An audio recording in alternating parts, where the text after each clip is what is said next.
Vectors, welcome back to the Mass Effect Lorecast. This is your host, Tom. I'm here with Sam as usual, and it's been a little while. We took a week off. Sam's been moving. We had a fun episode about Space Jesus before that, and then I don't know if it was a few episodes before that, but Sam, you left me hanging on my favorite news story, the Corporatist war on Garvug.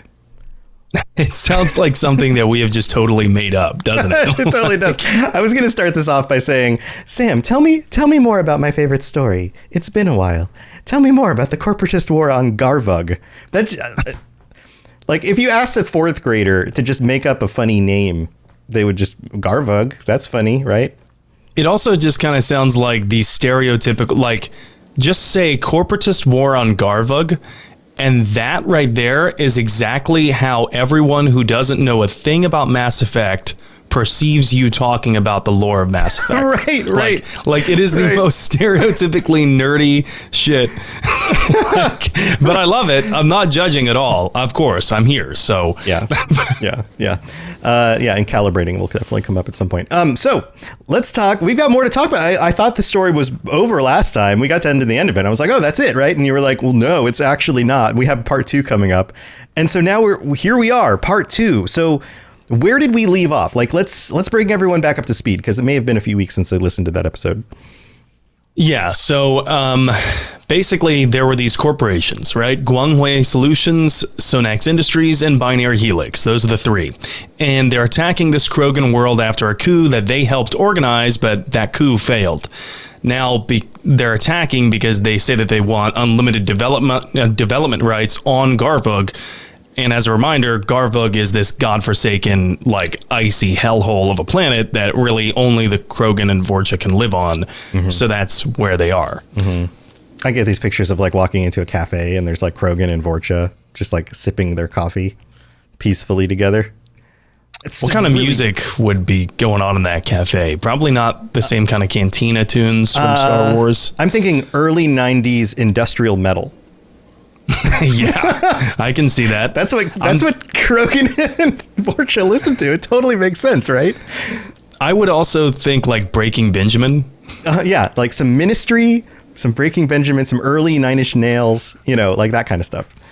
Yes, like exactly. Yeah. And then but all of the lyrics, of course, would be incomprehensible screeching. So. Oh, yes. Like they all have Vorcha as like lead singers, all of them. But anyway, OK, so let's get into it. Where do we go from here? Like this clearly continues to develop. What else is going on? Right. There's been this apparent key victory from the corporation armies. They were surrounding and raiding this ancestral Krogan fortress, but they break in, and it turns out that the Krogan leader they were after, Hyla Rund, he's not even there. So then their troops start combing the city, and they're running into booby traps. Oh, and right. Yeah. Okay. Right now, it looks like all of a sudden this is not organized state military versus organized state military. This is, asymmetric warfare, guerrilla warfare. That's what it's turning into. But we get another update from Cerberus Daily News. And here's what it tells us. It says Garvug's state-run forces, so the Krogans and the Vorcha, received another blow today when newly arrived corporate armies retook Garvug Systems' comm buoys. So the corporations have gotten these reinforcements. They've come into the system. They've recaptured the comm buoys. And it says, after a tense 2-hour battle, the state's finest retreated to FTL in order to avoid total destruction. Through the comm buoys, the corporatists can now direct communication to other planets that may wish to send reinforcements. Now, you remember in part one, when we were talking about the Krogan and the Vorcha armies, they were knocking out these comm buoys. Mm-hmm. Well, this was precisely why. They didn't want to let these corporations organize. And like I said, it wasn't going to be a blow to the Krogan and the Vorcha because they knew that no one was coming to help them. Right. But if the corporatists got it, then they bring in reinforcements, and now they're in even worse trouble. So that's where they're at. Like, is this the next thing? Do like reinforcements show up? Like, how does this go? Yeah, so basically their efforts to try and knock out corporate reinforcements are now null, because the corporate reinforcements are there. Now they're able to, go organize and coordinate across different systems and ask their other colonies on other planets to send reinforcements. So that's really not good news. And even though I don't really trust Cerberus Daily News, they are right on the money by saying that the Krogan and the Vorcha are really set back by this. But there is another element. When we talked about the galactic blowback from this corporate war, corporations punching down on the Vorcha and the journalists, or the journalists were then in there, they were able to sneak cameras in. And what they captured in this war zone, they shared to the extranet. And these Citadel space based corporations were basically universally perceived as the bad guys by every average person, it looked like. And the general reception was met with protests. There were protests outside the corporate headquarters, but now the corporations have retaken the comm buoys. So now the corporations have retaken these basically distribution of communications, and how might that impact the messages that the press are sending out through them, right? Right. And so the other side doesn't even have any line of communication at this point. So it's all the information is now through the corporatists. Exactly. And as we know, propaganda is a huge part of war, and it has a tangible impact. Yeah. All right. So, they were already outnumbered, and now they lack the ability to block communications from the corporatists. So it sounds like things are just getting worse. They kind of are, yeah. And the next dispatch from Cerberus Daily News says, when asked if they will censor the media, they being the corporations, when asked if they will censor the media who have been relying on FTL ships using the mass relay to escape the system, Sonac's Supreme Commander Lyra Spate said, quote, anything that gives away vital battle space information or appears to be a coded transmission will be stopped. Aside from that, we believe in working hand in hand with the media to publicize what we anticipate to be a swift and relatively painless victory. That's like, it's been brought to our attention that cigarettes do cause cancer, but don't worry. We're doing everything we can to donate to cancer foundations in your name. This terrible thing, but don't worry, it's fine. What? They may as well have ended that corporate statement with, and together we can make the world a better place. Yeah. That's right. But we're clearly doing terrible things, so just ignore that. Don't worry about that stuff. It's for the right reasons. Just trust us.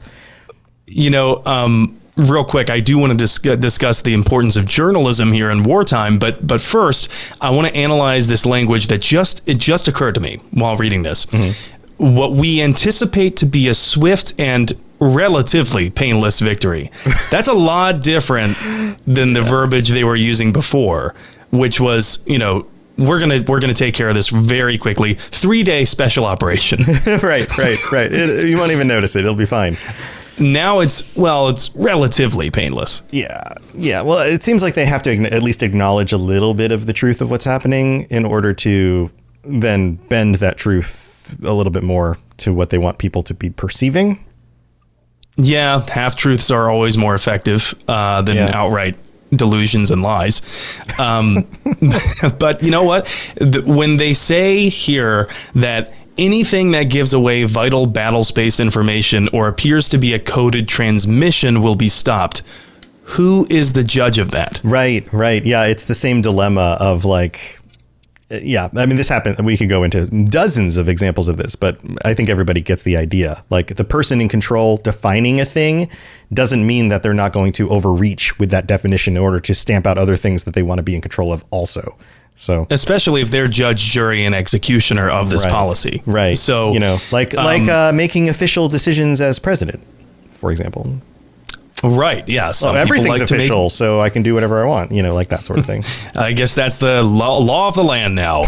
God help us. But the journalism and wartime part is really interesting here for me because I learned about this in college. Right. I went to school for journalism. I got my degree in journalism, and there was this really interesting course I took, History of American Journalism, and if you are a history buff and you know, like, oh, this so-and-so newspaper reporter was on the battlefield, in the Civil War, right? And that's how they were able to get so many intricate details. Maybe they were writing under a pseudonym. Maybe they were kind of a spy / journalist. A lot of those journalists were able to get those details because modern operational security protections had not yet been installed to keep the journalists away from the war zones, away from the front lines. Right. Yeah. By like World War II, that's very different. Exactly. Yeah. And actually, the thing that I learned during that class was the pivotal war that changed a lot of the way that not just the U.S. but the modern world limited the restricted the access of journalists to war zones was the Russo-Japanese War. During that war, the Japanese military enacted very strict limitations on what journalists could see, what they could dispatch from, back home. Everything basically had to go through the Japanese military and their government, if I can remember this correctly. I might be wrong. But basically that other state militaries and other governments took that as a cue. They were like, you know what? We can control a lot of the messages that are coming out if we just restrict the access of these journalists a little bit more, only allow them to see what we want them to see, and through that we can manipulate the flow of information that's going directly to our enemy. Yeah. No, I mean, it's a very effective and yet dishonest tactic. It's not transparent at all. No. However, this, as the saying goes, all's fair in love and war, right? So when I said operational security, this is exactly what Lyra Spate here with Sonax Industries is talking about. She says anything that gives away vital battle space or information. Now, what could that be? That could be they don't want journalists publishing troop movements. Right. Oh, right? Yeah. These are the placements of the troops. These are the tactics that are being used. These are the kinds of equipment that are on the field. There's a lot of information that if it gets in the hands of the other side could be very detrimental to the war effort. So, yes. Especially dates, times, and movements. Those could all be very critically exploited. And so from a tactical or a strategic standpoint, it makes total sense why any military would not want this published. However, you add on to that the total lack of accountability that these corporations have, and you have a recipe for complete censorship. Absolutely, because they are the only governmental system out here outside of the Krogan. Like, there's not like an overseeing anything that they don't have to follow the rules of anybody else. They're just making it up as they go because they're out here in the middle of nowhere, basically. So, right. Okay, well, go ahead. I was going to say, even without, this information being potentially used by their enemy, it's going to the home front. And these corporations are still facing protests outside their headquarters, right? So war fatigue, home front morale, these are real things that have a very real impact overseas, maybe less so because you're a corporation, but corporations may not have to answer to voters, but they do have to answer to investors. Yes. And the morale of any of the soldiers that they're bringing in as reinforcements. If those soldiers think they're going into an advantageous situation, then they're going to be in better spirits than if they think they're going to bail out a bunch of people who are failing. So that does have an effect. Even though those people are hired, it still has an effect. Exactly. So, okay. So remember when we talked about the Krogan leader's body in the fortress, right? They still haven't found that. Like, what's going on with that whole situation? Yeah, that is the big question that everyone is wondering at this point. He's becoming somewhat of a ghost. Highlight ruined, that is. He's becoming the ghost of Garvug, if you will. Nice. Yeah, you like that? I thought of that yesterday. He is becoming this elusive leader from the shadows. And here's the next dispatch that we get from Cerberus Daily News. It's titled, Garvug's ruler, Highlight Ruined, remains at large. It says, counter to corporate military expectations, which basically just means they got caught in the woods with their pants down, the Highlight clan chieftain remains at large on Garvug. Though initially suspected to be among the dead in the clan fortress, Highlight Ruined successfully retreated to the countryside. Oh, he's taking a nice little vacation day. Yeah, like they really thought they had him, and then all of a sudden, guess what? Now he's not in densely populated urban warfare setting. he's out in the countryside, so it's even harder to get him now. Right. Yeah, and I would imagine that most of that planet is countryside. Yeah, but I'm not. No, like, yes. However, when our listeners think countryside, I feel like they're probably going to think rolling green hills. Yeah, no, this is like, yeah, tundra. Right. This is like the wasteland of this barren and empty planet. Yeah. Right. And this has to have a huge bump to morale for the Krogan and the Vorcha who are defending their own homeland. Their leader pulled off this miraculous escape, right? Right. He survives under, circumstances that nobody should expect to survive. Oh, it's a miracle. Like, yeah. Sure. Somewhat of a shepherd-like reputation is gaining for this guy because he keeps pulling off the impossible. And so you can imagine there's a lot of anticipation. He escaped, but he hasn't said anything. He hasn't appeared anywhere yet. And then he releases a radio broadcast. And he breaks the silence, and in this Cerberus Daily News article, it says, in a radio broadcast, he belittled the corporatist invaders and exhorted his followers to fight them. Quote, "We are clan," he roared. "They are merely co-workers. If we make their victory cost them enough, they'll leave." I mean, he's right, because it comes down to just profit and loss for corporations. So he knows what he's doing. Yeah, absolutely. So this is exactly what you and I were talking about last time we addressed Garvug, Tom. You said that, they can win by hitting them where it hurts in the money. Yeah, it's a financial endeavor. If it's costing too much money and they're not going to see the profits they want, then they'll leave. Just like any business, will cut their losses, they'll close down the shop, and they'll move on to other ideas. Makes sense. Yeah, exactly. So it's a risk and reward situation. That's the kind of conversation that's got to be happening in the boardrooms, at this point. And then this radio broadcast breaks the silence. But let's talk about, at this point in the future, how archaic a radio broadcast is. That's true. Right? That's true. Yeah, you would expect all sorts of other technology being used. But I guess it really shows that they're on their back foot. But it's also very similar to other guerrilla movements, other guerrilla responses in war, where they make use of outdated technology to still leverage some advantage. So it totally tracks. Some outdated technology because it becomes obsolete, it's inherently more secure. Right. Because no one else is tracking it.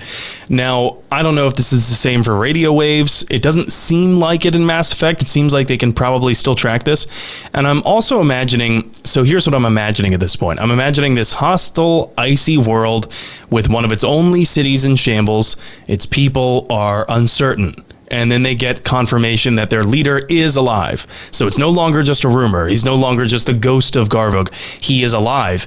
And this is coming directly from his mouth over a radio broadcast as those civilians who are left behind huddle around any radio they can find in the rumble. Mm-hmm. Right? Mm-hmm. So this is a very, they're in their darkest hour, basically. And he's delivering this radio broadcast to them. And this is to an audience who's already grasping at any thread of hope. Yeah. But it may be enough. Vorcha are capable of it may be enough. And on top of it, they're capable of hope. But it may be enough. And on top of it, yes, the enemy can get those broadcasts as well. But you can leverage that in order to message things that throw them off or upset them. On top of that, you can't stop a radio broadcast unless you destroy the transmitter. Once those radio signals are in the air, they're in the air. You can't block it. Yeah, absolutely. Excellent point. But like you said, they would have to destroy the transmitter. Right. And broadcasting his own voice comes with a risk. The enemy gets those broadcasts too. Yeah. And so the next part of the Cerberus Daily News article says Sonak's Supreme Commander, Lyra Spate, later responded in a press conference saying, "I would like to thank Mr. Hylot for broadcasting from a radio tower so that we know exactly where he is." She mocked. If he thinks he will outlast us by causing financial and physical damage, he's unaware of the high value of his planet and the consortium's long-term strategic vision. Yeah, so they're messaging back and trying to threaten him. But the trick here is that he doesn't have to physically be at that radio tower to transmit his voice. He could record his voice onto a device that goes into that radio tower and is delivered by somebody else, and he could be on the other side of the planet by the time that transmission goes out. And if they destroy that one radio tower, doesn't mean that there aren't dozens and dozens of others that he could be jumping between and just sending packages with messages to get delivered to them, right? So they could be more mobile than this implies. But I guess this still begs the question is wrong. Everybody uses that incorrectly. This raises the question, what is so valuable about this situation that these corporations are willing to go to such extremes and lose so much just searching, just in order to get this, basically hunt this guy down, but also just to take this one planet? That is the big question, right? And it's not too attractive of a planet anyway. The corporations say that they want to just be able to develop and bioengineer and mine this planet freely. But are the corporations telling the truth? Because there are other planets, that they could mine and extract resources from, although there is unique biodiversity on this particular planet. It has very unique climate that they want to test on. But is it worth it? That's the big question. And it comes down to, are the corporations telling the truth about why they want it? And this question does get answered. But first, the action takes a direct turn because of that radio broadcast that Highlight Rund sends out. Here's what we learned in a follow-up news report from Cerberus Daily News. Conflicting stories tonight out of Hold on, I'll do my reporter voice. Conflicting stories tonight out of Garvug, where corporate and state forces clash over a radio tower. State Army units claim a victory, saying Highlight Rund led an ambush that destroyed 2 armored personnel carriers and shot down a Mantis gunship.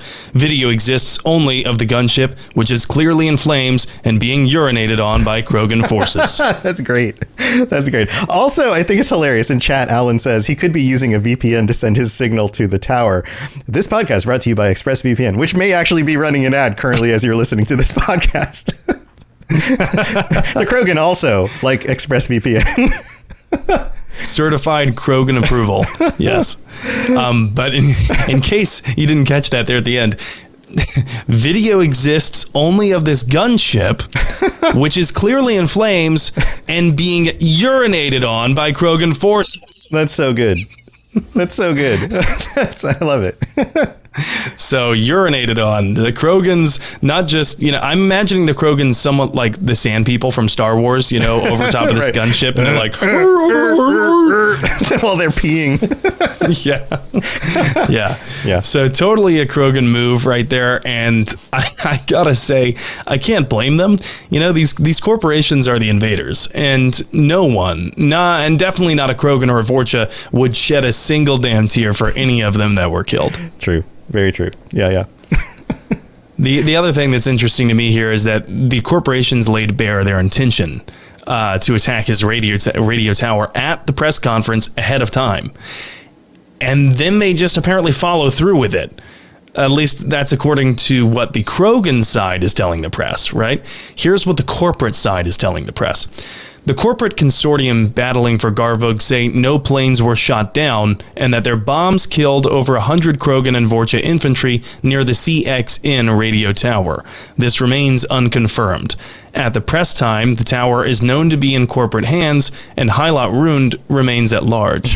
So basically, we can just say anything we want because there's no evidence. Yeah, and it's unconfirmed. So look, let's examine what we have here.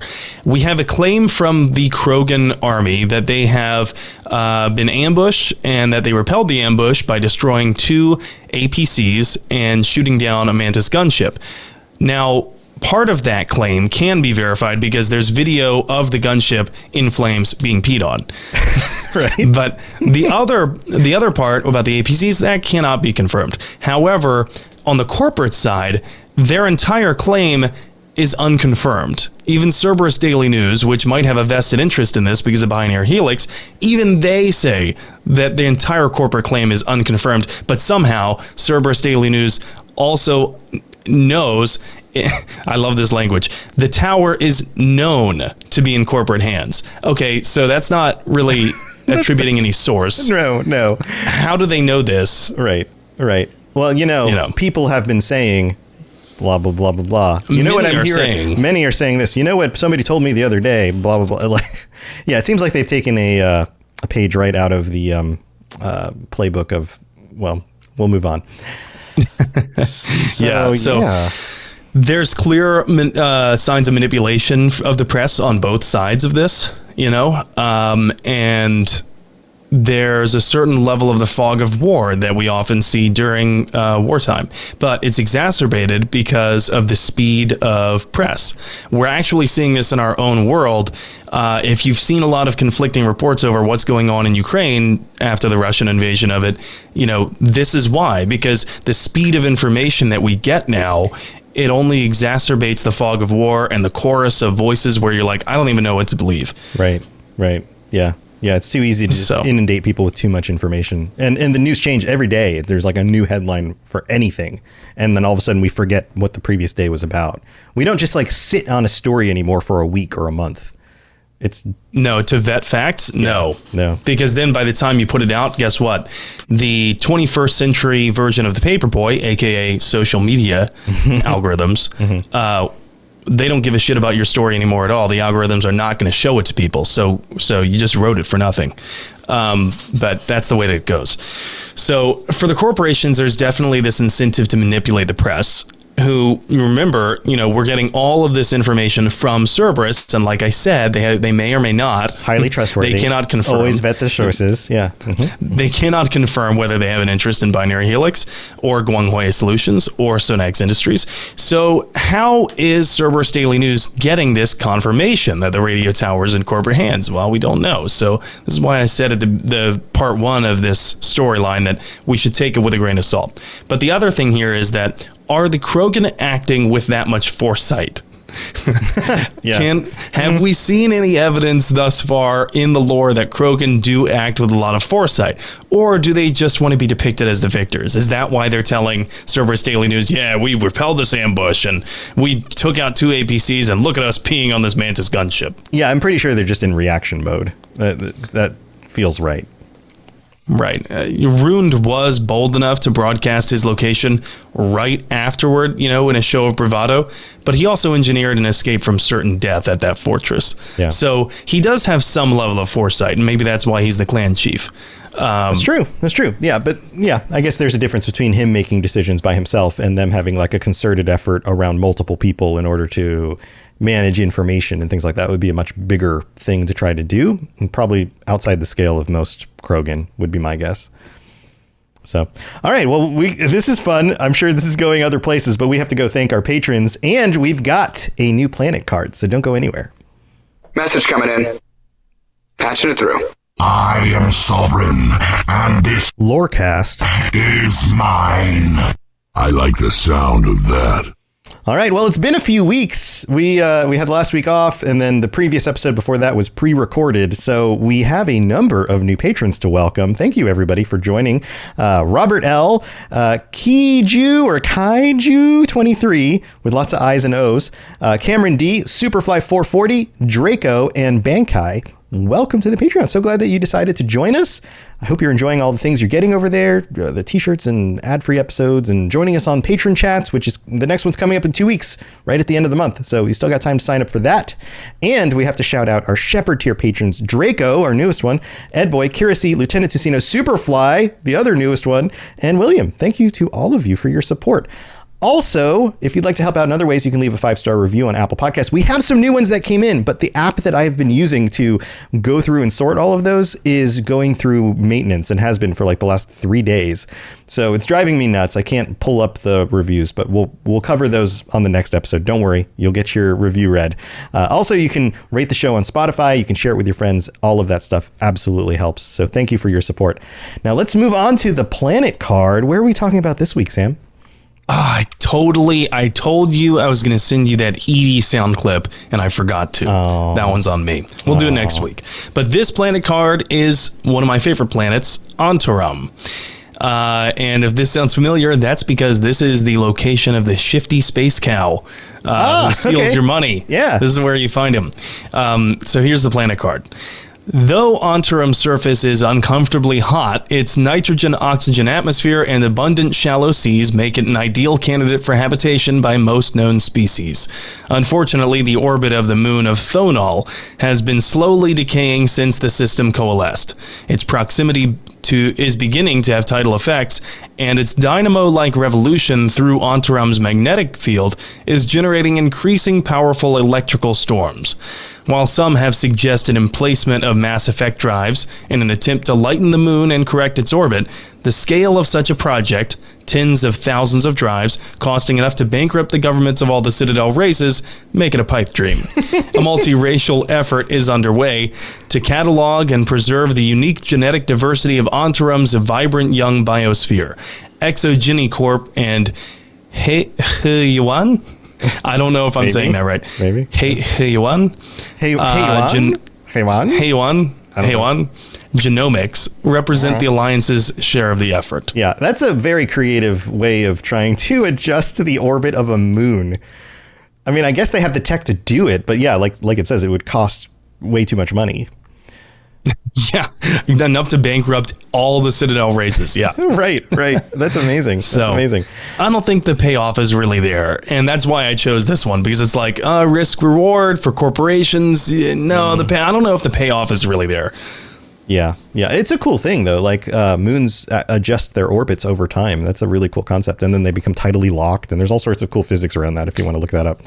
But all right. Well, there's our planet card for this week. Let's continue with the rest of the story about the war. Here we go. Spit it out. Or are you trying to build suspense? You're so dense, sir. Obviously, I do not know as much about human relationships as I thought. Okay. So at this stage in the war, Hylot Rund has slipped through their fingers now a few times. Like, how does this keep happening? I mean, it's not like Krogan are known for their sneaky subterfuge skills. Like, they tend to be very loud and bold and big. How does this keep happening? Right.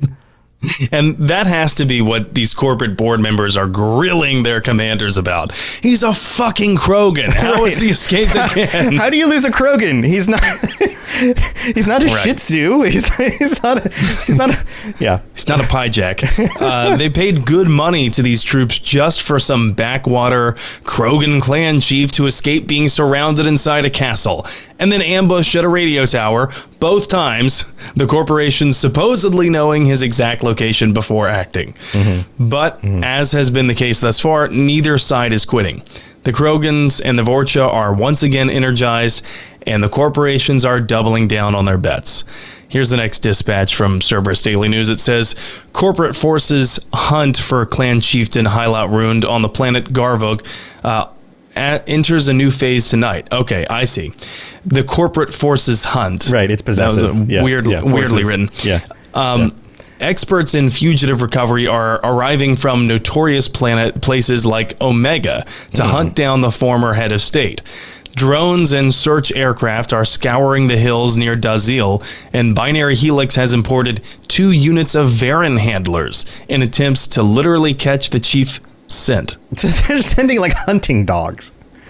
Yeah. I mean, it's the equivalent of space hunting dogs to track this guy down. They are pulling in a lot of resources from a lot of different places. So clearly they're both mad, right? They're mad that he's escaped this many times, but they're also analyzing the risk, and they think that this is totally worth it to take him out. So, wow, they are pulling all the way from Omega, other places. They're bringing in experts in fugitive recovery. They're deploying search aircraft and drones. Right. I mean, right. They're kind of pulling up all the stops. I mean, especially the Omega part. Like when you start hiring a bunch of criminals to do your work for you, they're really reaching there at that point, right? Like they are corporations. Yeah, they're supposed to stay a little bit above board. Yeah, fair. But how different is this from like hiring private military contractors? Yeah. But I think the difference is the public perspective. A private military contractor seems to be like vetted by the government and therefore seems up and up. Bounty hunters and the kinds of scum that hang out in Omega, not so much. That messaging gets put around and all of a sudden they start looking really bad to the general public. Oh, sure. Yeah. However, some reports of Blackwater would tend to disagree. That's true. That's true. Yeah. But on the whole, yes. Yeah, you're right. I guess the private military contractors in this capacity are like the corporate forces, who have then subcontracted out their own things to Omega bounty hunters. So yeah, Right. it's getting a little out of hand, and it goes one step further. You remember we were talking about censorship. Well, the phones of soldiers, reporters, and civilians alike are being confiscated, so that if Hylot makes a call, his cellular frequency can be easily picked out to triangulate his location. That's at least the stated reason, anyway. Sure. Yeah. It says, quote, "When he reaches out to touch someone, we're going to touch back," promises Lieutenant Sherry Spindlemeyer. Okay, whatever, Lieutenant Spindlemeyer. Okay. Quote, "I don't think anyone wants to be within crater radius of him right now." Because they're just going to blow him apart. Right, more bravado, and not to equivocate someone infamous to this Krogan. The Krogan 1000% has acted more morally than this person, but the language which the corporate forces are now using, it echoes a lot of the same rhetoric that we heard from the U.S. military during the hunt for Osama bin Laden.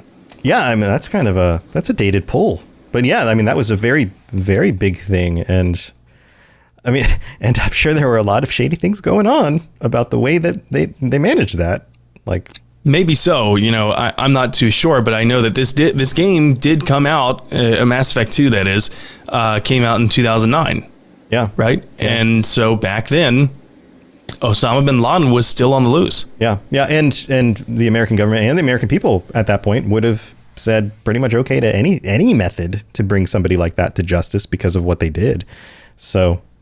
I still remember very clearly when Obama had that, presidential address that interrupted, TV programs and whatnot. Yeah. So I can imagine that situation may have had an impact on the writing specifically of this part of the story arc. Right. Okay. So let's talk about the situation again. Kind of the corporations have brought in all these extra resources, right? They're really doubling down on tracking him. And most of this planet is not rolling fields. It's icy tundra. So, how many places are there to hide? At some point, this is future technology, too. They've got to be able to find him with this much effort, right? And they do. The next update that we get from Cerberus Daily News shows the corporate armies tracked his location until he got inside of a convoy and then headed to the hills. And here's what it says. It says, corporate forces on the planet Garvug believe they've killed the opposition leader Hylot Rund in a so-called decapitating strike. Special ops soldiers made a positive ID on his convoy and followed it to a ranch house in the hills north of the city of Ikrit. They then painted the house with a laser designator that helped a Raptor drone shoot a rapid-fire mass accelerator directly into the living room. Now only a flaming crater indicates where the house once stood. DNA samples from the wreckage have been sent back to Binary Helix Laboratories in the city of Jondrag, where they will be analyzed and compared to the information on Hylot's metacard. Okay. I mean, this reeks of the global war on terror, doesn't it? I mean, yeah, it does feel very similar. It also feels like the kind of thing where they could claim that they killed him and there's no evidence left. So other than his voice showing up again, like what else? Right. Did it really happen that way? It sounds plausible that he could have been killed because, it was. Cerberus Daily News tells us this very same week, they were sending out these dispatches to players like, every few days or every week. Yeah. And in that very same week, the Cerberus Daily News tells us that Rund has already posted a video to the extranet mocking the corporations yet again. And this video goes on for 30 minutes, basically rallying all who are left to fight among the Krogan and Vorcha and to hit them with asymmetric guerrilla warfare until the corporations leave. Nice. Here's a quote from Rund. "I'll save you some time," he said. "That DNA you're analyzing was some other hump. They've moved..." Some other hump. I love that Krogan would call other Krogan a hump. Yeah, it feels like a Krogan term for dude. Yeah, right. Yeah. They've moved into our house, he said. Now it's time for them to pay the rent. Yeah, this feels like a good old boy who's just like calling it as he sees it, you know? You know what else would have been really smart if he is somebody who's thinking ahead is to leave recordings like that for the Krogan to play to pretend that he's still alive, to really mess with them. You know, like, okay, what are all the different ways you could kill me? I will acknowledge each of those on a separate recording and then play this after they claim to have killed me so that it drives them nuts. So they're like, wait a minute, did we really kill him? What's going on? Krogan playing 5D chess and outsmarting the corporations. I don't know if Ruined is that smart to do it, but it's certainly this game of cat and mouse. And at this point, you've got to be thinking every day that Ruined survives, he wins. Oh, yeah. Every single day he survives. That's all he has to do. Because every day the corporations are spending more money and their bottom line gets a little bit closer. And he clearly knows this. But what's shocking to me is the corporation's complete intelligence failure. And I'm not calling them dumb. They are dumb, but what I'm saying is... Not that kind of intelligence. Yes, not that kind of intelligence. I'm saying that they're just completely ill-prepared, and they're in unfamiliar territory, and they have all these resources, and yet their intelligence operations are completely failing them. Mm-hmm. They've obviously underestimated these Krogan and Vorcha. That's said and done, but now there's repeated intelligence failure after repeated intelligence failure, and now I really won't be surprised if we start seeing supply lines crack because it's been too much time and their troops are under the pressure of Garvug's extreme climate. Would you maybe call this the corporation's own personal Vietnam? Kind of feels like it's getting there, yeah, because they're too stubborn to adjust the game plan. Right. Okay, so does the corporation do the corporations plural? Do they like respond to this in any way? Like, what do they do? Oh, yeah, they have to save face at this point, right? Because like I mentioned, this isn't just about pride like it might be with a nation state. This isn't about gaining votes because, the CEO is going to be in power no matter what the, average voters want. This is about inspiring confidence in investors. So Sonax Industries sends another time they're sending out Lyra Spate, their supreme commander, in front of the camera. And Spate says, Hylot Rund is a head of state. He should learn that picking up a rifle doesn't make you a soldier, and talking into a video camera even less so. That's a weak sauce response, to be honest. Yeah, snap. He snapped back real good, Lyra Spate. Not. I'm using old slang to make fun of you, Lyra Spate. Yeah, like, Hylot Rund isn't even really that cool. Oh my God. It's basically what... Like, does he even know how to wear jeans the right way? He's like not even a soldier. Like, I bet he's never even shot anybody ever, like ever. This was a corporate communications messaging that was done on the fly. I guarantee like all these reporters were beating down their door when Rund posted another video, and they didn't really plan for this eventuality. So like 15 minutes before the press conference, they're like huddling, scrambling, saying, what should be our messaging? Mm-hmm. And the Supreme Commander's like, I don't like any of that. I'm just going to go in front of the camera because we have to say something. Yeah, we'll just make it up on the spot. And then this is what you get. So this is what you get. Nice. Good one. Yeah. Good one. You're going to keep your job for a long time. Yeah. Oh, yeah, for sure. Yeah. Total failure on every front in the intelligence aspect. Supreme Commander goes in front of the camera. Very weak public relations messaging. And of course, as we talked about in the last part of the episode, or the last part of this arc, the late night talk shows are already making fun of the dynamics here. Absolutely. Yeah. So we can get into that a little bit more when we cover this in part 3. Part next 3? Week. It's not over part yet. 3. What? Well, there's probably going to be a part 4 too. I'm just letting you know now. There's still a lot of stuff. Awesome. Well, this is fun. I mean, this is a fun topic, and it's also fun because it's kind of outside the general experience of the games. So it's very cool. I'm glad you've put this together like this. I hope everybody else is enjoying this as much as I am. But yeah, there we go. That's the end of this part 2, the second episode. We'll be back with a part 3 later. And until then, stay safe out there. But Sam, you got anything else going on you want to share before we head out? Yeah, like we mentioned, at the beginning, I've moved. I'm in my new townhome now, so I got a lot more space. Hopefully my video and audio quality is better for those of you who tune into my Twitch streams.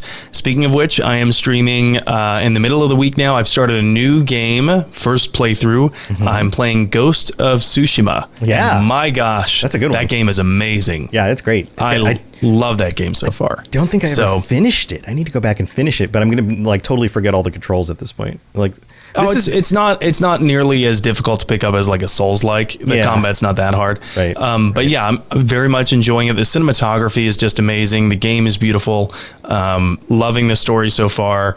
Anyway, I'm streaming that every Wednesday when I have time, but every Saturday I'm continuing my modded Mass Effect 3 playthrough where I'm going with my headcanon playthrough, and that is every Saturday. Anyway, if you want to catch me live, just follow me on Twitch at N7Legend.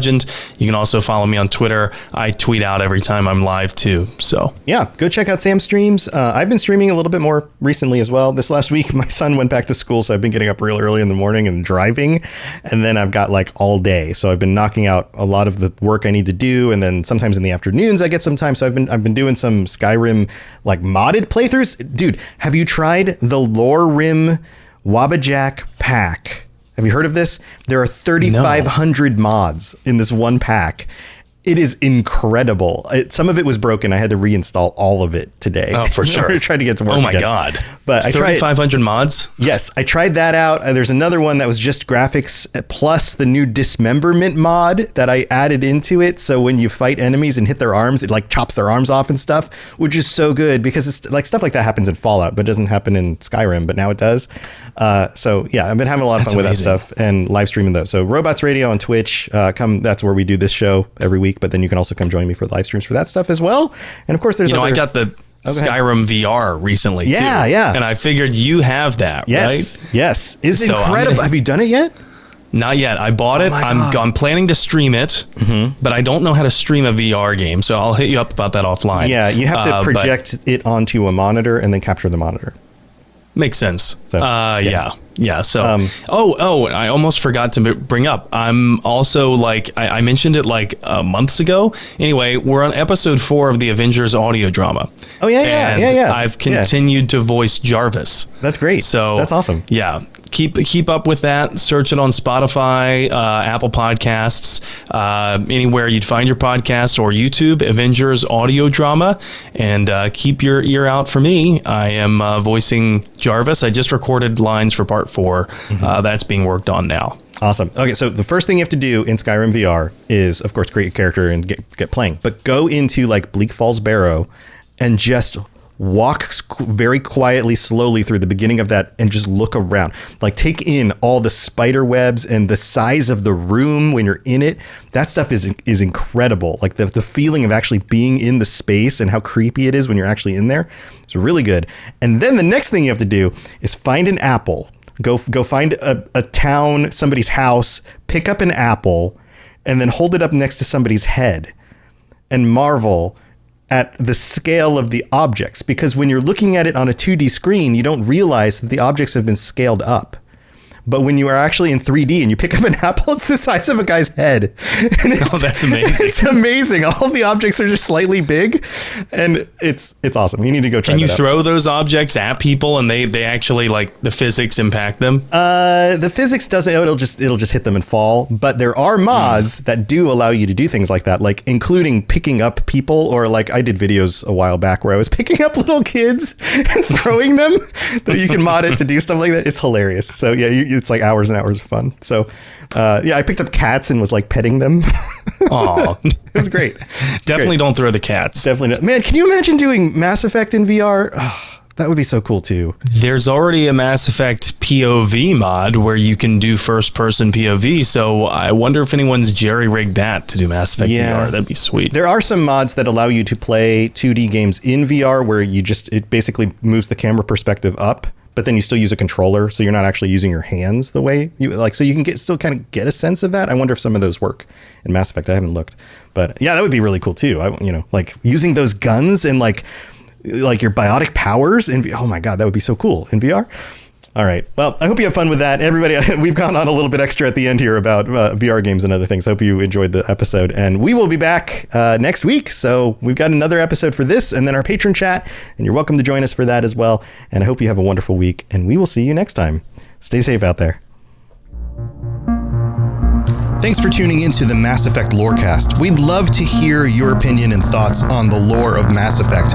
Reach out to us on Twitter at Mass Effect Cast, or check out the Robots Radio Discord. Also, you can send us an email at masseffectlorecast@gmail.com.